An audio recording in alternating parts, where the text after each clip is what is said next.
Bonjour à tous et bienvenue dans Automoto. Cette semaine, je vous emmène sur l'une des plus belles routes du monde, la Transfagarasan en Roumanie. Un serpent de bitume au milieu des montagnes de Transylvanie sur les terres de Dracula. Pour nous accompagner, la Mazda MX-5, peut-être la meilleure petite sportive de tous les temps. Alors installez-vous confortablement, vous allez en prendre plein les yeux. Tout de suite, le sommaire. Imaginez le plus incroyable des circuits dessinés ici, en pleine nature, au beau milieu des montagnes. On pourrait presque croire que ce tracé a été dessiné par un pilote. C'est l'une des plus belles routes du monde. Bienvenue en Roumanie, bienvenue sur la Transfagarasan. Pour partir à la découverte de cette route, nous avons choisi de revenir au plaisir simple avec la Mazda MX-5. Avec plus d'1 million d'exemplaires écoulés, c'est tout simplement le roadster le plus vendu au monde. Alors c'est quoi un roadster? Eh bien c'est un cabriolet, oui, mais un cabriolet 2 places, rigolo à conduire, sportif donc et surtout abordable. C'est un concept qui a été popularisé par nos amis anglais dans les années 60 avec les Lotus, les MG et autres Triumph. Et c'est Mazda qui a remis au goût du jour ce concept à la toute fin des années 80 avec la première génération de cette MX-5. Et puis, vous allez le voir, il n'y a pas besoin d'avoir plus de chevaux sur cette Transfagarasan pour se faire plaisir. Pas besoin de Ferrari, pas besoin de Lamborghini, pas besoin de Porsche. Non, le MX-5 suffit largement, d'autant que notre monture est équipée d'un nouveau petit moteur un petit peu plus puissant. Car c'est finalement la seule chose que l'on pouvait reprocher à la MX-5. Il fallait juste demander. Le 4 cylindres 2 litres est passé de 160 à 184 chevaux et sans turbo, messieurs, dames. Et oui, c'est encore un moteur atmosphérique. Je peux vous dire qu'aujourd'hui, il n'y en a plus beaucoup dans le monde automobile. Résultat, il prend 7500 tours et la voiture gagne une demi-seconde au 0 à 100 par rapport à l'ancienne génération.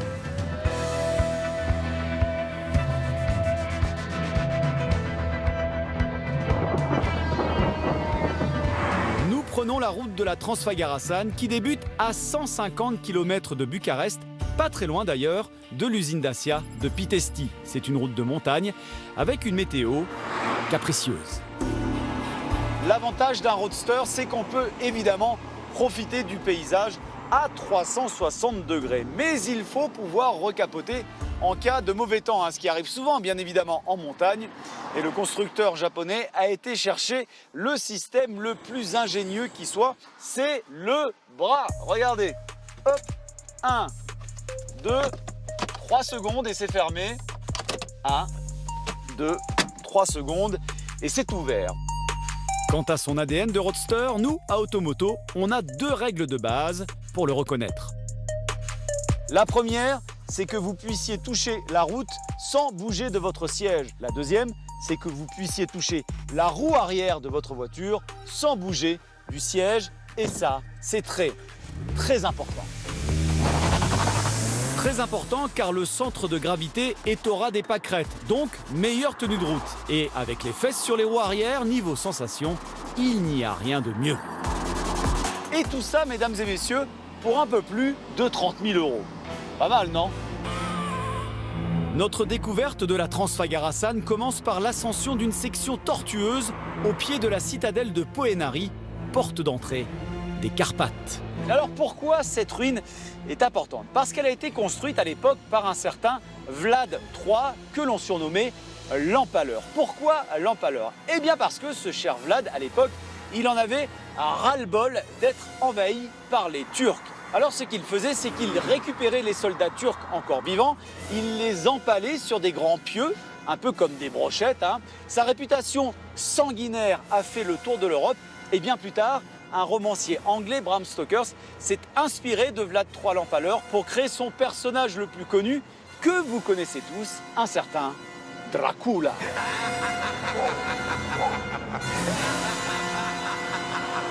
Alors si la région est connue pour le plus célèbre des vampires, d'autres habitants du coin sont venus nous saluer. Oh là là, alors, tout l'intérêt d'avoir une capote qui se ferme vite. Vous allez comprendre pourquoi. Regardez ce qu'il y a au bord de la route. C'est maman ours avec ses petits. C'est bien hein, de pouvoir recapoter vite. Hein. Salut maman ours. Nous continuons notre ascension en passant par le spectaculaire barrage Vidraru. Un mur de béton de 166 mètres de haut, un panorama magnifique. Mais ce n'est qu'un avant-goût de ce qui nous attend. En haut de la montagne, de l'autre côté de ce tunnel, nous entrons dans le cœur de la Transfagarasan, la face nord de la route.